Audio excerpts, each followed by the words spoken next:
আচ্ছা, সকলেই আমরা প্রস্তুতি নেই। দেখেন, এই যে আমরা যে সলাৎ পড়ি, আমরা সলাৎ যে পড়ি অর্থাৎ নামাজ পড়ি, কি পড়ি? নামাজ পড়ি অর্থাৎ নামাজ আদায় করি কিংবা নামাজ কায়েম করি, যেটাই বলেন। এই নামাজ ফরজ নামাজ কত ওয়াক্ত? 5 ওয়াক্ত। কারেন্ট আসছে নাকি?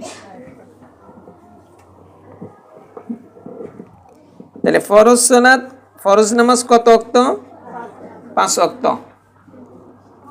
ফজর, যহর, আসর, মাগরিব, ঈশা। এখন এই 5 ওয়াক্ত ফরজ সালাত মোট কত রাকাত? 17 রাকাত। কত রাকাত?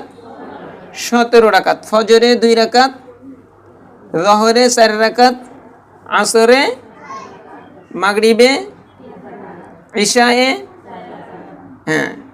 ঈশারের নামাজ বলবে না, ঈশা এর নামাজ, ঈশা এর নামাজ, ঈশারের নামাজ বলবেন না। তাইলে এর পাশাপাশি আমরা সুন্নত পড়ি কি পড়ি না? সুন্নত কত রাকাত পড়ি? না, মানে সুন্নত তো পড়তে হবে। সুন্নত এটা সুন্নতে মক্কাদা, সুন্নতে মক্কাদা 12 রাকাত। নফল আপনি পড়েন না পড়েন এটা হলো আপনার ইচ্ছা, কিন্তু এই সুন্নাত আপনাকে পড়তে হবে। সুন্নাত আপনাকে কি করতে হবে? পড়তেই হবে। তাই এই সুন্নাতটাকে সুন্নতে মক্কাদা বলে। এই 5 ওয়াক্ত নামাজের সাথে যেই সুন্নাতগুলা, এই সুন্নাতগুলাকে সুন্নতে মুআক্কাদা বলে। সুন্নতে মুআক্কাদা। সুন্নতে মুআক্কাদা মোট 12 রাকাত। কত রাকাত? সুন্নতে মুআক্কাদা মোট 12 রাকাত। ফজরের ফরজের পূর্বে 2 রাকাত, জহরের ফরজের পূর্বে 4 রাকাত, জহরের ফরজের পরে 2 রাকাত, মাগরিবের ফরজের পরে 2 রাকাত, আর ঈশা এর ফরজের পরে 2 রাকাত। এই হলো মোট 12 রাকাত। এই হলো মোট কত রাকাত? 12 রাকাত। এই 12 রাকাতকে সুন্নতে মুআক্কাদা বলে। প্রত্যেক দিন কোনো মানুষ যদি এই 12 রাকাত সুন্নতে মুআক্কাদায় ইহতিমামের সহিত আদায় করে, আল্লাহ তাআলা অর্থাৎ ঈশা এর নামাজ শেষ হওয়ার পরেই আল্লাহ তাআলা তার জান্নাতের ভিতরে একটা বিশাল বালাখানা তৈরি করে দেয়।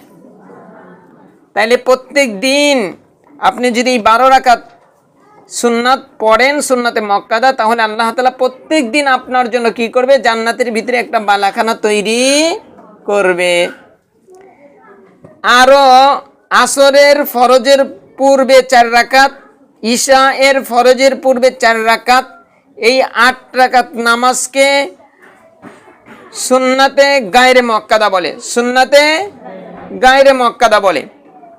এই সুন্নতে গায়রে মুআক্কাদা কিংবা নফল, যে যত নফল বেশি পড়বে তার ফরজের হেফাজত তত সুন্দর হবে। নফল নামাজ যে যত বেশি পড়বে তার ফরজ তত সুন্দর হবে। যেমন মনে করেন একজন ব্যক্তি তাহাজ্জুদ পড়ে, কি পড়ে? যে ব্যক্তি তাহাজ্জুদ পড়ে সে কি ফজরের নামাজ, যোহরের নামাজ, আসরের নামাজ, মাগরিবের নামাজ, ঈশা এর নামাজ এটা কি কামাই দিতে পারে? কামাই দিতে পারে না। যেমন মনে করেন এই নফল নামাজটা কেমন দেখেন। নফল নামাজের মাধ্যমে মানুষ কি হয়ে যায়? আল্লাহ তাআলার বন্ধুতে পরিণত হয়ে যায়। আল্লাহ তাআলার, যেমন মনে করেন আপনি চাকরি করেন, আপনাদের এইখানে কি কেউ স্কুলে কিংবা কোনো হসপিটালে চাকরি করে এরকম কেউ আছেন? মনে করেন আপনাদের কেউ চাকরি করে, তো চাকরির একটা ডিউটি আছে। কি আছে? ডিউটি আছে 8 ঘন্টা। কয় ঘন্টা মনে করেন? 8 ঘন্টা। এই ডিউটি করেন। এই ডিউটি করার পরে আপনি এর পাশাপাশি আরো 2 ঘন্টা কি করেন? অফিসে কাজ বেশি করেন। তাহলে এর জন্য আপনাকে কি দিবে? সরকার বোনাস দিবে কি দিবে না? এবং কি আপনাকে আরো র্যাঙ্কিং কি দিবে? বাড়িয়ে দেবে। কিন্তু আপনি যদি 8 ঘন্টাই করতেন তাহলে এই ফ্যাসিলিটি কিন্তু আপনি পাইতেন না। অনুরূপভাবে আপনি যদি শুধু ফরজ সালাতগুলা পড়েন তাহলে আপনি ওটা আপনার যে ডিউটি আল্লাহ তাআলা দিয়েছে সেইটা আদায় করলেন। কিন্তু যদি নফল পড়েন আল্লাহ তাআলা আপনাকে কি দিবে? বোনাস দিবে। আপনার র্যাঙ্ক বাড়িয়ে আপনি প্রথমে ছিলেন মনে করেন সাধারণ মুমিন বান্দা, তারপরে আল্লাহ তাআলা আপনাকে স্পেশাল মুমিন বান্দা বানাবে, তারপর আল্লাহ তাআলা আপনাকে বেলায়েতের দরজা দিয়ে ওলিদের কাতারে আপনার নামটা লিখে দিবে। যেমন মনে করেন নফল সালাতটা কেমন, যেমন আপনি ধান বসছেন, একটা বস্তায় ধান বসছেন, আপনার স্বামী কিংবা আপনার ছেলে কি করবে? বাজারে নিয়ে যাবে। এই বস্তায় যখন আপনি ধান বসছেন, কথা বলিয়েন না, এই বস্তায় যখন ধান বসছেন, ধান ভরার পরে একটা দড়ি দিয়ে কিংবা একটা রশি দিয়ে ওই বস্তার মুখ বাঁধে কি বাঁধে না? বাঁধে।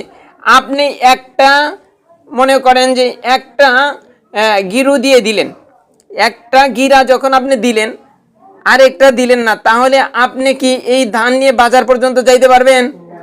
খুলে পড়ে যাবে, ঠিক না? আর একটা গিরু যদি দিয়ে দেন ঠিক মতো বাজারে পৌঁছে যাবে।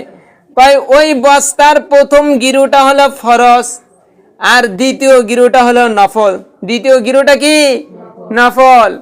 যেই ব্যক্তি শুধু ফরজ পড়ে নফল পড়ে না, এই ব্যক্তি মাঝে মাঝে ফরজ ছেড়েও দেয়।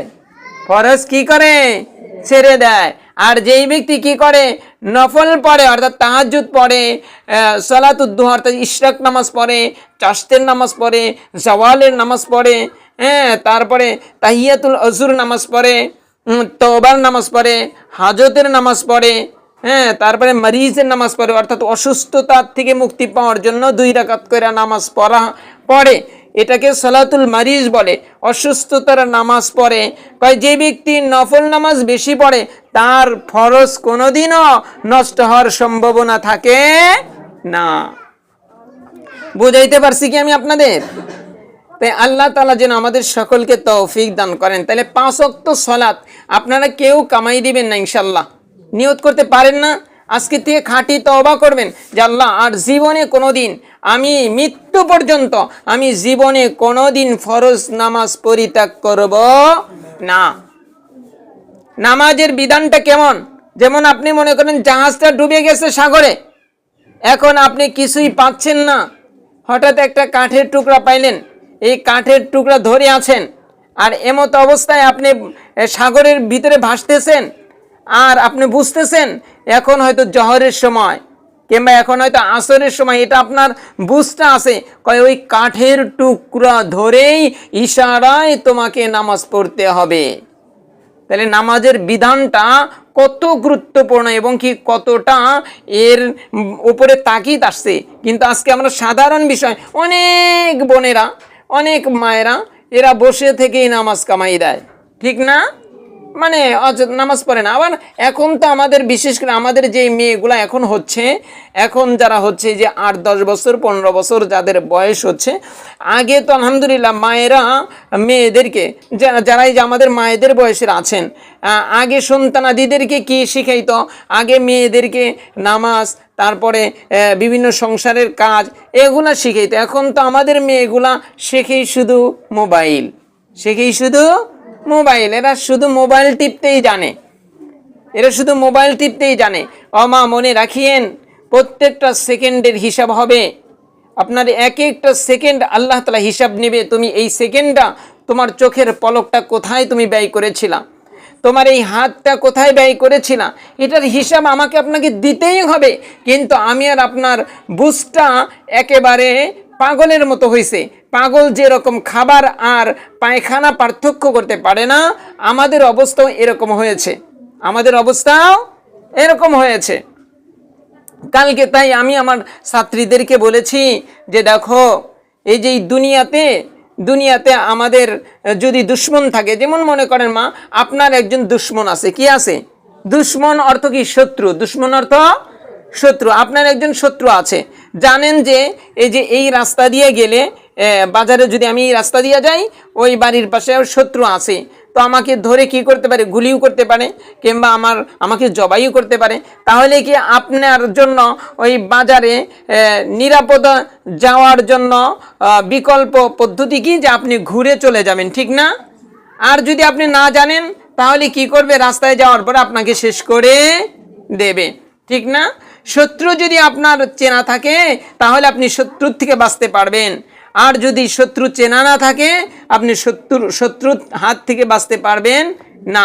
তো দুনিয়াতে যদি এরকম হয়, আখিরাতটাও এরকম। আখিরাতটাও কি এরকম, যে আখিরাতের দুশ্মন চারটা। কয়টা? আখিরাতের দুশ্মন চারটা। আমরা হয়তো অনেকেই জানি, আবার অনেকে এইভাবে জানি না, আবার যারা জানি তারাও ওটা বুঝি না। তাই আজকে বুঝে নিবেন যে আপনাকে নামাজ কে পড়তে দেয় না, আপনাকে মোবাইলে কে ব্যস্ত রাখে, আপনাকে কে পর্দা করতে দেয় না, আপনাকে কে বেপর্দায় চালায়, আপনাকে কে মিথ্যা কথা বলতে উদ্বুদ্ধ করে, আপনাকে কে গীবত করতে উদ্বুদ্ধ করে, আপনাকে কে চগলখুরি করতে উদ্বুদ্ধ করে। এই যে আজকে বুঝবেন যে মানুষের জীবনের শত্রু হলো চারটা। কয়টা? আখিরাতকে ধ্বংস করে দেওয়ার জন্য শত্রু হলো কয়টা? চারটি। বলতে চাইছিলাম এক কথা, এসে গেল আর এক কথা। তারপরেও শুনে রাখেন, এটা আপনাদের অনেক উপকার হবে। আপনাদের কষ্ট হচ্ছে কারণ কারেন্ট নাই, আজকে ছুটি দিয়ে দিই।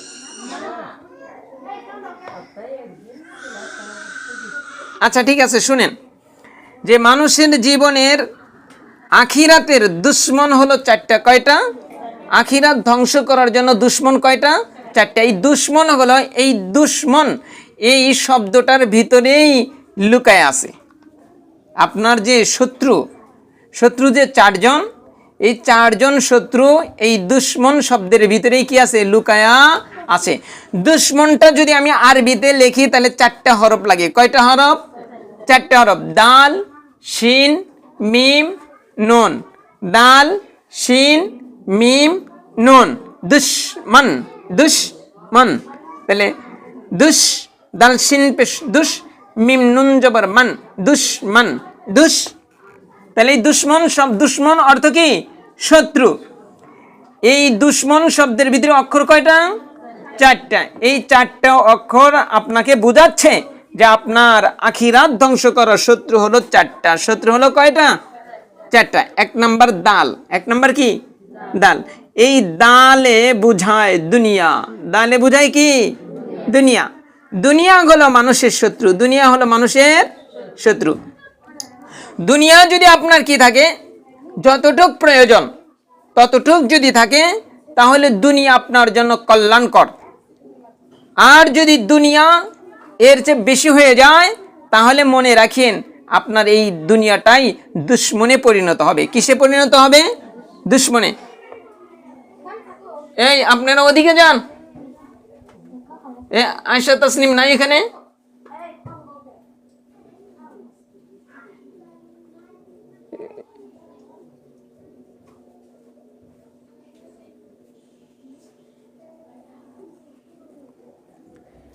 আচ্ছা আসেন তাহলে, দুশ্মনের প্রথম অক্ষরটা কি?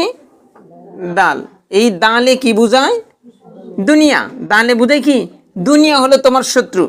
দুনিয়া যদি যেটুক প্রয়োজন ওইটুক যদি থাকে তাহলে কি দুনিয়াটা আপনার জন্য দুশ্মন হবে না। কিন্তু দুনিয়া যদি এর অতিরিক্ত হয়ে যায় তাহলে এই দুনিয়ায় শত্রুতে পরিণত হবে। কেমনে? উদাহরণ দিলে বুঝবেন। যেমন মনে করেন নৌকাটা পানির উপরে চলে কি চলে না? আপনি মনে করেন এই নৌকাটা নিয়ে আপনি মেয়ের বাড়িতে বেড়াইতে যাবেন। কোথায়? মেয়ের বাড়িতে যাবেন। তো নৌকা নিয়ে যদি যান, পানি ছাড়া কি নৌকা চলবে? নৌকা চলবে না। কিন্তু এই পানিটা যদি নৌকার নিচে থাকবে, কিন্তু ওই নৌকাটা আপনি কি করে দিছেন? ছিদ্র করে দিছেন। তাহলে পানিটা কি এখন নৌকার নিচে থাকবে না উপরে আসবে? হ্যাঁ, এখন উপরে আসবে। যদি নৌকাটা ছিদ্র করে দেন পানি উপরে উঠবে। পানি যদি উপরে ওঠে তাহলে কি ওই নৌকা ডুববে আর আপনারা বেঁচে যাবেন? আপনারা সহ ডুবে যাবেন, ঠিক না? অনুরূপভাবে দুনিয়াটাও যেইখানে থাকা দরকার, যদি ওইখানে রাখতে পারেন তাহলে ওই যে পানি যেইখানে থাকা দরকার ছিল সেইখানে যদি থাকে তাহলে নৌকাটা নিয়ে মেয়ের বাড়ি যাইয়া মনে করেন পোলাও বিরিয়ানি খাইতে পারবেন। আর যদি পানি নৌকার উপরে ওঠে তাহলে পোলাও বিরিয়ানি না, ওই পানি খায় খায় ওইখানে শেষ হওয়া লাগবে, ঠিক না? অনুরূপভাবে দুনিয়া যেই পরিমাণ থাকা দরকার ওই পরিমাণ যদি থাকে তাহলে আপনি এই দুনিয়ার উপরে ভর করেই জান্নাতে চলে যেতে পারবেন। পক্ষান্তরে যদি দুনিয়া এর চেয়ে বেশি হয়ে যায় তাহলে আপনাকে জাহান্নামে ডুবাইয়া দিবে। জাহান্নামে, আরো ভালো করে বুঝেন যে পানির অপর নাম আমরা বলি কি? জীবন। পানির অপর নাম আমরা বলি কি? জীবন। আচ্ছা আসেন, জীবন। আবার পানির অপর নাম কিন্তু আবার মরণও আছে। পানির অপর নাম মরণ। যেমন এই যে খাল বিলে যখন থাকে তখন বড় ভালো, কারণ পানি আসলে মাছ পাবেন, পানি আসলে ফসল ভালো হবে, পানি আসলে সুন্দর করে নৌকা নিয়ে ঘুরতে পারবেন, পানি আসলে কি করতে পারবেন? সুন্দর করে গোসল করতে পারবেন। কিন্তু ওই পানিটা যদি একটু বাড়তে বাড়তে বাড়তে বাড়তে দুয়ারে ওঠে তাহলে ঝামেলা কি ঝামেলা না? আচ্ছা, তার চেয়েও বাইরে যদি ঘরের ভিতরে যায় আরো ঝামেলা। যদি ওইটা ঘরের ভিতরে মাজা পানি হয়, যদি ওই পানি যদি গলা পানি হয়, যদি ওই পানি যদি চালের উপরে ওঠে তাহলে এই পানি মরণ। পানি কি? মরণ। পানি ছিল অপর নাম জীবন, পরে হইল কি? মরণ। তাই অনুরূপভাবে দুনিয়া যেখানে থাকা দরকার, যদি তোমার দুনিয়া এখানে থাকে তাহলে দুনিয়া মনে করবে তোমার জীবন হবে। আর যদি দুনিয়া তের চেয়ে ওই যে ঘরের উপরে উঠে যায় তাহলে দুনিয়াই তোমার মরণ হয়ে যাবে। আরো ভালো করে বুঝেন। আপনার কষ্ট নিচ্ছেন না বিরক্ত হচ্ছেন যে হুজুর কি কয় বুঝি না? বুঝতেছেন না? এত উদাহরণ দেওয়ার পরেও যদি না বুঝেন তাহলে আমি কি কমু কন? আচ্ছা, তাহলে আরেকটা ধরেন, দুনিয়া যে কেমনে শত্রু আরেকটা ধরেন। আমাদের বুজুর্গানে দিন একটা আরবিতে একটা কথা বলে, আর দুনিয়া জিফা অতলিবুহা কিলাব। কয় দুনিয়াটা হলো একটা মৃত জন্তু। দুনিয়াটা হলো একটা মৃত জন্তু। আর মৃত জন্তু মনে করেন আপনার বাড়ির পাশে একটা গরু মরে আছে। এই গরু মরা কি কোনো মানুষ খাইতে যায়? 3 প্রকারের প্রাণী যায়। কয় প্রকারের? 3 প্রকারের প্রাণী। একটা হলো শকুন, শিয়াল, কুকুর। এই 3 প্রকারের প্রাণী ওই মৃত জন্তুটাকে খাওয়ার জন্য যায়। কিন্তু এখানে বুজুর্গানে দিন বলে যে এই 3 প্রকার প্রাণীর কথা বলে নাই। কয় এই দুনিয়াটা হলো একটা মৃত জন্তু, কিন্তু এই মৃত জন্তু যে অনুসন্ধান করে সে হলো কুকুর। মৃত জন্তু যে অনুসন্ধান করে সে কি? কুকুর। এইখানে অন্য 2 প্রাণী না বলে এখানে কুকুর কেন বলল? কুকুর কেন বলল? এটা একটা কারণ আছে, কিন্তু এটা বললে আবার কথা অন্যদিকে চলে যাবে। কিন্তু আমি যেটা বলতে চাচ্ছি, যেমন দেখেন যে এই মৃত জন্তুর পিছনে ছুটে হলো কুকুর। কয় অনুরূপভাবে যেই ব্যক্তির ভিতরে ওই কুকুরের স্বভাবগুলো ঢুকে যায়, কয় সেই ব্যক্তি তার 24টা ঘন্টায় শুধু এই দুনিয়া দুনিয়া দুনিয়া। কারণ দুনিয়াটা একটা কি বললাম না? মৃত জন্তু। দুনিয়াটা একটা মৃত জন্তু। আর মৃত জন্তুকে, মৃত পশু পাখিকে খুঁজে হলো কুকুর, শিয়াল আর হলো শকুন। কিন্তু ওই 2 জনের নাম না বলে কুকুরের নাম কেন বলল?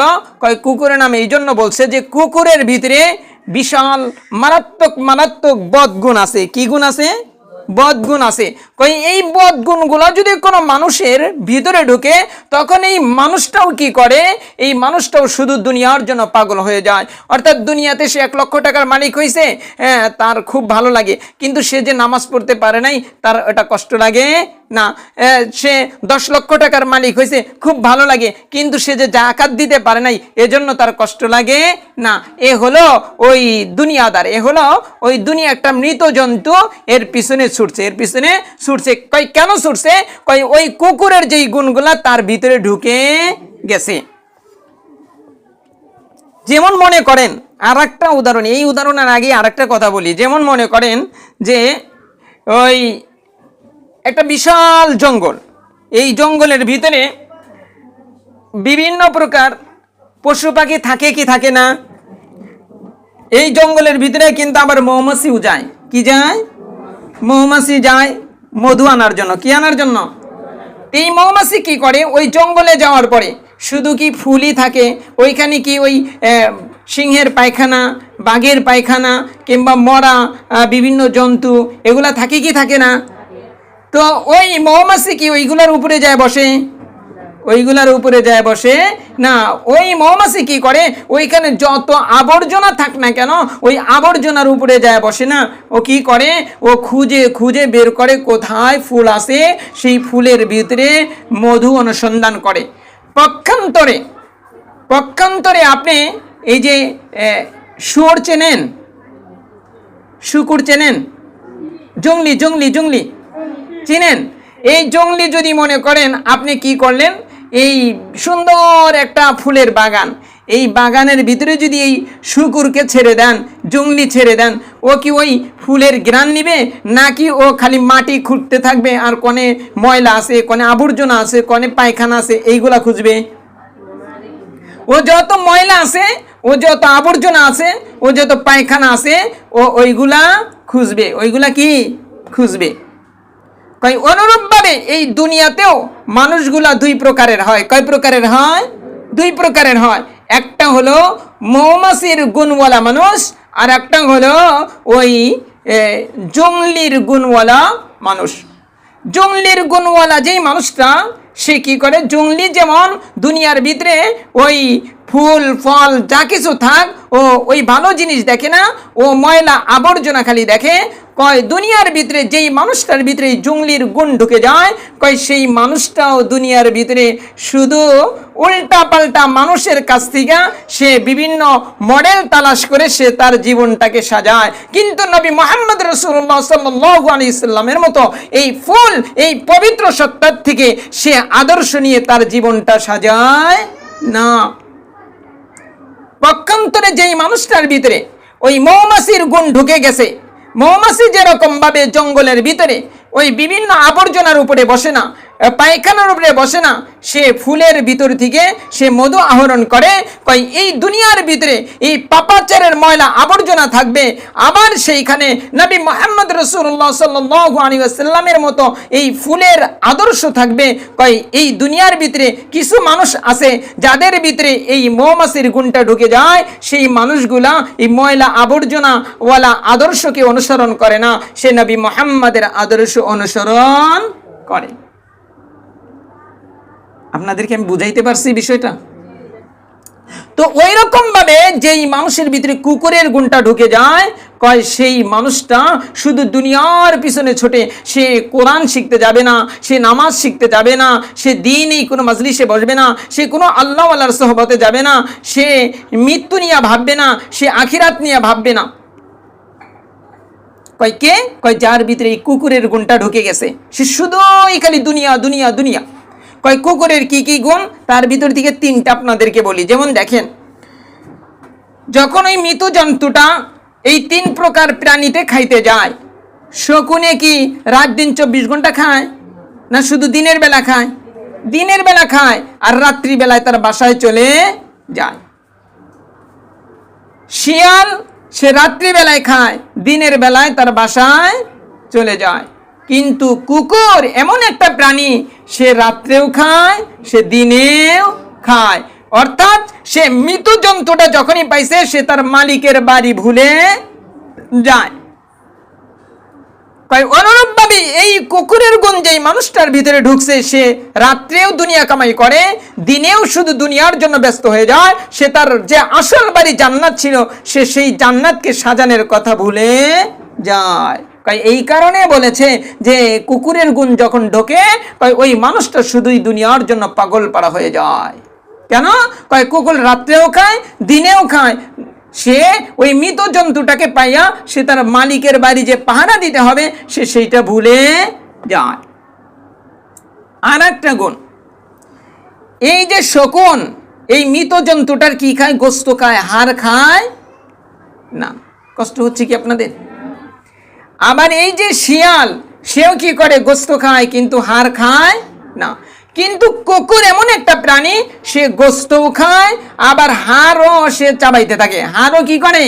চাবাইতে থাকে। অর্থাৎ কুকুর এমন একটা প্রাণী, যেটা খাওয়া যায় সেটাও খায়, যেটা খাওয়া যায় না সেটাও খায়। কয় কোনো মানুষের ভিতরে যখন এই কুকুরের গুণটা ঢোকে, কয় এই মানুষটাও যেটা খাওয়া যাবে সেটাও খাবে, যেটা খাওয়া যাবে না সেটাও কি খাবে।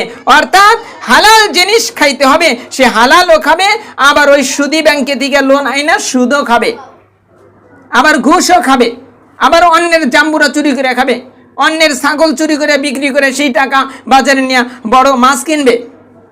ওই কুকুরের মতো কুকুর খাওয়ারটাও খাইলো, আবার যেটা খাওয়া যায় না সেটাও খাইলো। কয় যখন কোনো মানুষের ভিতরে কুকুরের গুণটা ঢুকে যায়, কয় ওই মানুষটা হালালও খায়, হারামও খায়। আপনারা কি কষ্ট নিচ্ছেন? তৃতীয় নাম্বার ধরেন, শকুন যখন পায় যে এই জায়গায় একটা কি মারা গেছে, মৃত জন্তু পড়ে আছে, ওই শকুনটা কি করে, উপরে ওইটার উপরে চক্কর দিতে থাকে। কি দিতে থাকে?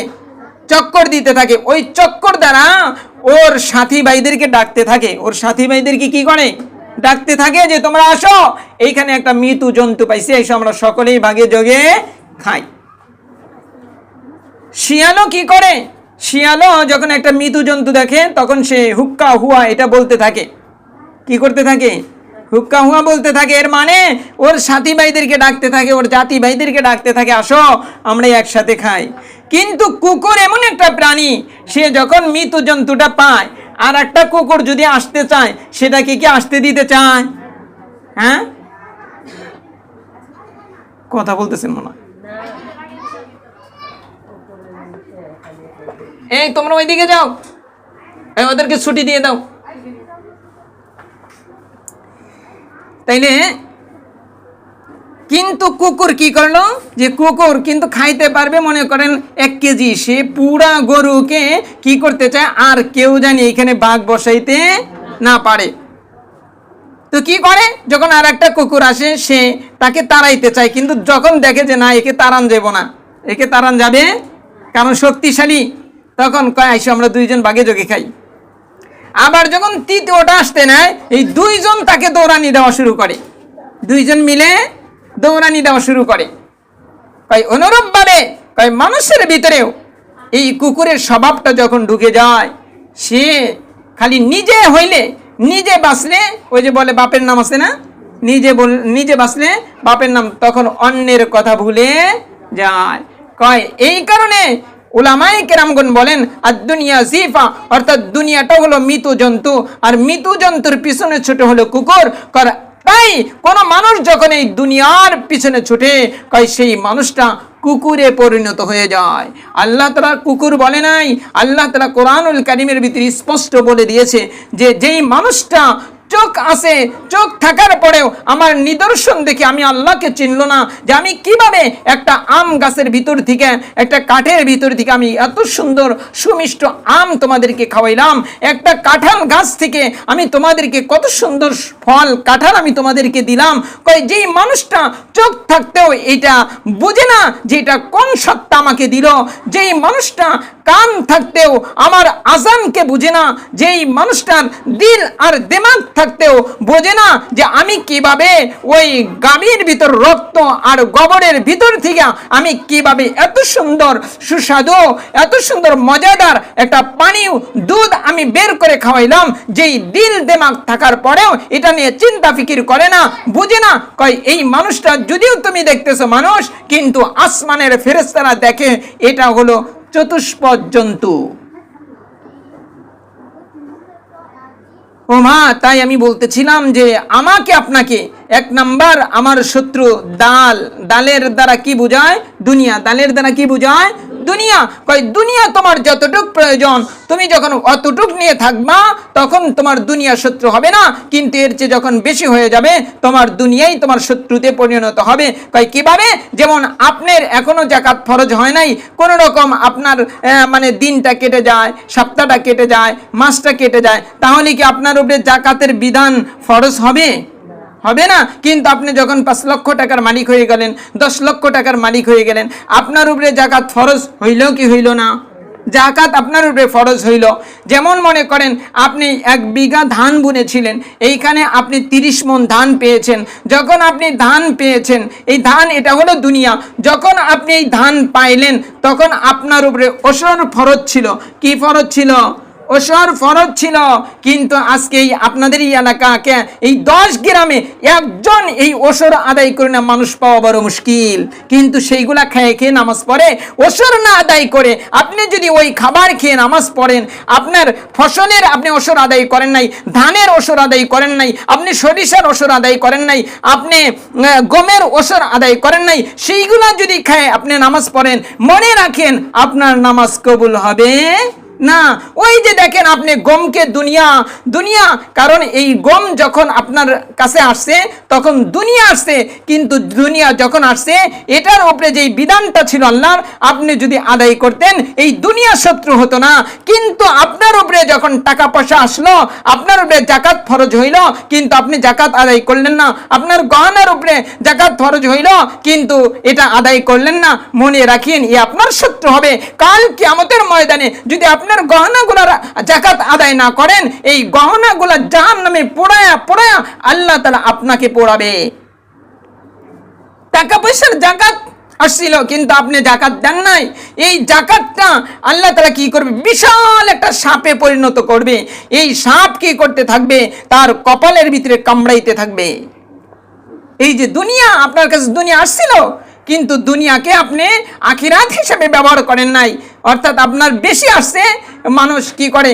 ওই যে যত মানুষের কাছে এখন 10 লাখ, 20 লাখ কেমনে বানান যায়, 20 লাখ এখন কেমনে 40 লাখ বানান যায়। কিন্তু এই 40 লাখ যখন হইল তখন আপনার জাকাত ফরজ হইল।